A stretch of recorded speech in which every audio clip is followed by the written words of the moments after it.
Ay, kwento pala ako dyan. Ano yan? Si Paul McCartney kasi, Ano yan? nag-guest sa isang talk show.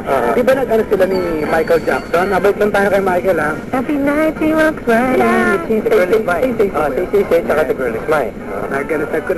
Nag-call sila. Call. Sabi daw ni Paul McCartney, tanong ng host, paano kayo nagkaroon ng collaboration nito ni Michael? Sabi niya, one night, my phone rang, and there is a voice there, a small voice saying, "Hi, Paul." Natatawa ako kasi liba talaga ng boses ni Michael kahit sa telephone. Yun ang lagi niya nakakatawa. Yun ang naalala niya ka Michael Jackson talaga. Kasi ako, one of the boys ako dun sa Neverland eh. Oh my! Hi, Kiko. Hi, Kiko. Can you climb the roller coaster? Swerte mo naman.